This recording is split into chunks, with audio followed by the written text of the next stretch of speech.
Chapter 6. The Diary. The next morning, the girls both slept in late. They had just come downstairs when Grandpa came in through the screen porch and said, "A couple of sleepyheads this morning, I see. Well, I have a letter here from 12 Dorset Lane in Mill Valley." "Sound familiar?" asked Grandpa. "It's from me, it's from Mom," Megan squealed as she recognized the handwriting on the letter. She quickly tore open the envelope and pulled out the letter. She read it thorough, then folded it back up and tucked it inside the envelope. "Mom and Dad are fine. Dad's busy working on Mom's new office at night. Dad's brother, Uncle Paul, is visiting, and he's helping Dad. It's going well, and it'll be finished sooner than he thought. And Mom said her new book is coming along great, and she thinks it'll be done pretty soon, too. They said they might come back here to Virginia later on this summer while I'm still here. Isn't that great?" exclaimed Megan excitedly. "That would be wonderful," said Grandma as she walked out of the kitchen. "This old house loves company. I'll call your mother this evening and see what their plans are." "It would be great to have your parents here, Megan. Your mom hasn't been here in years, and your dad is very handy, and I could use some help around this place. These old houses always need work. Kendall, maybe we can get your parents and your brothers down here, too. What do you think about that?" asked Grandpa. "Oh, I don't think they have the time for a vacation this summer, Grandpa. Mom is really busy at work, and the boys are at camp, and Dad doesn't even have time to come home. Maybe some other time, though, okay? It would be fun to have everybody together sometime," replied Kendall. "Well, I thought we ought to bring those letters of yours over to the museum today. The curator said he would like to look at them, remember?" said Grandpa. The girls looked at each other in surprise. "Great idea, Grandpa," said Kendall. "We can be ready to go as soon as you want.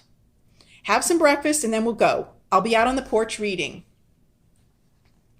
"Girls, these letters are extraordinary. They're very well preserved. The ink is still plenty dark enough to read.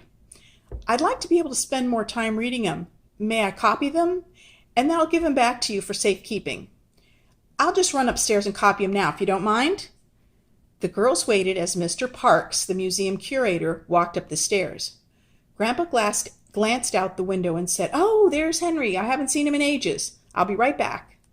As their grandfather went out the door, Kendall turned to Megan. "Now's our chance. You have the key, don't you?" "Sure, it's right here." And she pulled the key out from around her neck. "Good, because our box is over there on the table, and I think we should see if the key fits it." The girls hurried over to their wooden box. Kendall picked it up as Megan started to insert the key into the keyhole. Just then, they heard footsteps on the stairs. "Here you go, girls, all copied, and these are yours to keep. Just please be very careful with them." Kendall quickly set the box back down, and Megan shoved the key, yarn and all, into her pocket. "Oh, thanks. We'll be very careful with them. We haven't even finished reading them all yet. Our grandmother's helping us because they're kind of hard to read," explained Kendall. "I'll put these copies in our archives. We have a pretty extensive collection of materials from the early 1800s, but you girls have found a number of objects that we would love to add to our collection. We can discuss the possibilities of putting your collection here at the museum at another time." "Where's Warren?" "Grandpa's outside talking to a friend." When do you think we could have the rest of our stuff back?" asked Megan hesitantly. "Are you in a rush? I thought you girls are going to be here all summer." "Well, it's just that we wanted to show them to some friends. Actually, if we could just have our little box, then you could keep the other things as long as you need to," stammered Megan. "I suppose that would be all right. Just be extremely careful with that box, okay?" said the curator. "Oh, yes, we will," said Megan with a smile. "We sure will," agreed Kendall. The girls said their goodbyes and hurried outside to meet their grandfather. "I see you have your little box back. Was Mr. Parks finished looking at it?" asked Grandpa. I guess so, and he copied the letters, so we have our letters back too. He's keeping the other stuff for a little while longer," said Kendall hurriedly. "Then I guess we can go home. Do you girls have plans for today?" asked Grandpa. "Well, Grandma has another project for us this afternoon that sounds like fun. But first we've been wanting to just take a walk around. We haven't really had time to do much of that," answered Megan. "It's a pretty day for a walk, that's for sure. I'll drop you two off at the house, and then I have some errands to run." "Thanks, Grandpa," the girls said together. After quickly putting their letters on the table just inside the front door, Megan and Kendall walked down the street, past their grandparents' house, looked around, then ran back to the house and rushed into the backyard, past the old barn, and sat down on a fallen log far behind the house. "I thought we would never get this box back," said Kendall as she held the box firmly in her lap. "Me too, but I'm almost afraid to try the key. What if it doesn't fit?" asked Megan nervously. "Just try the key, and then we'll know, okay?" Megan pulled the key out of her pocket with a shaking hand, inserted it into the keyhole in the front of the box. "It fits! Turn it and see if we can open it up." Megan tried to rotate the key in both directions without any success. "It doesn't turn. I'm afraid to push too hard. I don't want to break anything." "Here, let me try," said Kendall. She held the key firmly and tried to twist it back and forth. "It's moving a little, I think." "Oh!" she gasped as the key turned in the old lock. "Open it!" cried Megan breathlessly.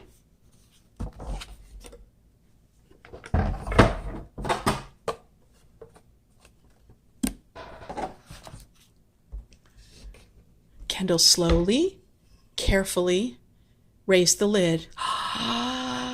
The girls stared silently into the small box. There it was, a small, hand-stitched book. My diary was carefully written on the cover.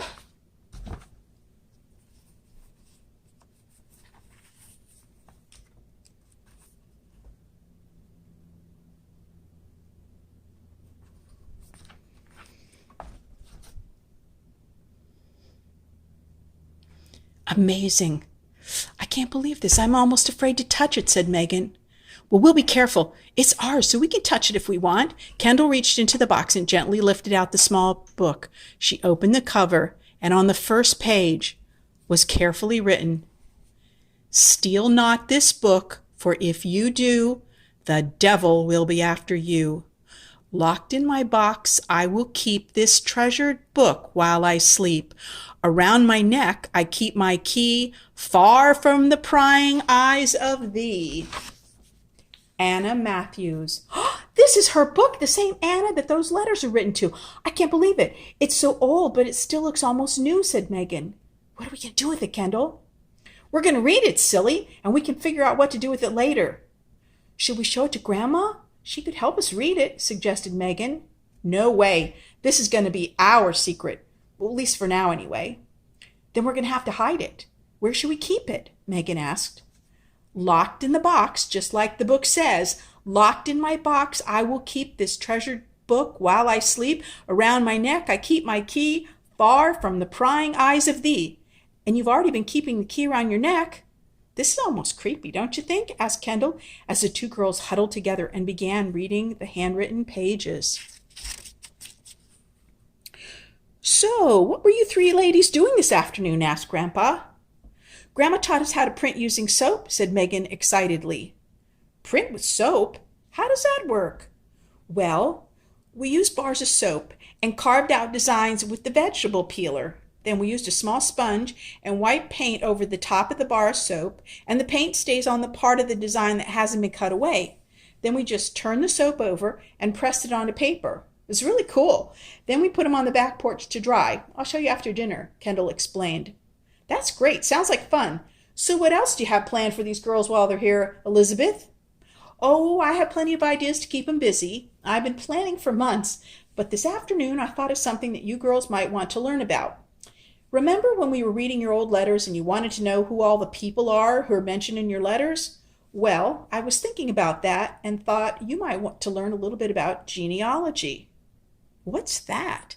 asked Megan. "It's the study of families. Some people call it family trees. You use genealogy to learn about your family or another family, generations and generations back. I thought we could draw a family tree for our family, at least as far back as I know. And then as we read the letters, we could try to figure out who the people are, and maybe we could make up a family tree for them. Could be fun, and it's a little bit like solving a mystery. What do you think?" Grandma asked. "That sounds neat. I love mysteries. How do we start?" asked Megan with a wide smile. An hour later, they had drawn out a family tree that showed Grandma and Grandpa and their own parents and grandparents above them. Below them were their 3 children, Megan's and Kendall's mothers, and the girls' Uncle Robert, and their grandchildren, Megan, Kendall and her two brothers, and Uncle Robert's two children. That was pretty easy. Now, what about your grandparents' parents? Asked Megan. I don't know much more about our family than this. It would be interesting to know, though. This house first belonged to Grandpa's grandfather, Thomas Bailey, and it stayed in the family ever since. I suppose I could do some research at the library and see what other information I can find. There must be records somewhere. Where do we start with the family tree for the letters? Asked Kendall. Well, that's going to be more difficult. We'll have to go back over the letters and make a list of each person that's mentioned and then try to fit them together, kind of like a puzzle. Megan and Kendall looked at each other and smiled. It's getting too late to start on that tonight, but we can work on it tomorrow if you want. Now, go on upstairs and get ready for bed. We'll be up in a few minutes to tuck you in. Did you girls enjoy your walk? Asked Grandpa as the girls started up the stairs. Walk? Oh, yeah, our walk. It was nice, answered Kendall as the girls scooted up the stairs. That was close. Megan, bring the diary into my room after Grandma and Grandpa come up so we can read some more. I have a flashlight. April 2nd, 1809. Collected berries with James and John. It should be enough for ink for us all for a long time. I'll practice my writing to please Mother. April 6th, 1809. Warm weather today.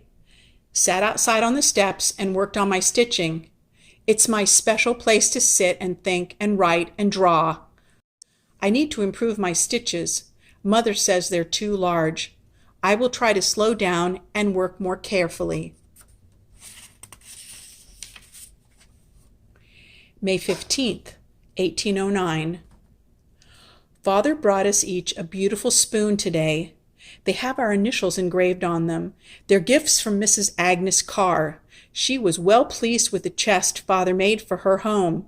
It was like the chest Father made for Mother when I was a baby and painted the same blue and white. I will find a special place to keep my spoon. I will keep it for when I marry. Perhaps Father will make a chest for me one day, and I will keep my special treasures there. Look at her little drawing of a blanket chest. Do you think that's our blanket chest? Asked Kendall excitedly. Well, it looks like it, but we'll have to check ours more carefully. If it is ours, I wonder what chest it is, questioned Megan. What do you mean? Kendall asked. Well, it looks like her father made one for Mrs. Carr and one for her mother, and Anna was hoping her father would make one for her too. So I wonder which one is ours? She questioned aloud. But we don't know if he actually made one for her. But because we found all this stuff together, I think that her father probably made our chest for someone in her family, and they used it to store all their things in. So that eliminates the chest he made for Mrs. Carr. Grandpa said that he's going to try to find out who the blanket chest belonged to or who put it in the auction. I bet it belonged to Anna's mother. Do you think the spoon she talks about is the same spoon that we found? Well, Mr. Parks at the museum said it probably belonged to the person who made the sampler, remember? Because the initials were the same as Anna's. And we know Anna made the sampler because she put her name on it, answered Megan. So it has to be her spoon. I sure wish we knew more about who these people were. Tomorrow, let's get some paper and try to figure out their family tree.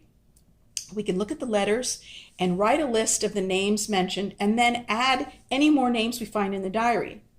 This is kind of like doing a jigsaw puzzle. We're finding some of the pieces in the letters and some of the pieces in the diary. We could ask Grandma to help us, suggested Megan. But Grandma doesn't know about the diary, remember? And I think we should keep it a secret a while longer. Okay? Okay. I love secrets. Can you believe this? This is so neat, Kendall said as she carefully turned the pages of the small old book. And it's really cool that she drew some pictures in her diary. We should show this to Grandma. She would really like it, said Megan thoughtfully. Well, let's not tell her yet. Then we can show it to her and to Grandpa too. We'd better get some sleep, or we'll sleep all day tomorrow. A few minutes later, Megan was back in her room with the locked box tucked under her bed and the key safely around her neck. The last thing she saw before dropping off to a deep sleep was the old rag doll sitting peacefully on the chair.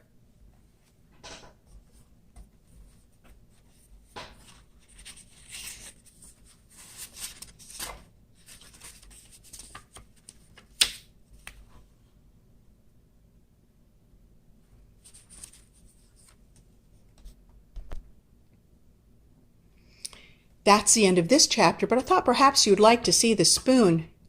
Hard for you to see it perhaps, but there are the initials on the end of the spoon, and here are the hallmarks on the back. There is a rather special story that goes along with this spoon, and I will be talking about it when I do my behind the scenes video a little further along in the book.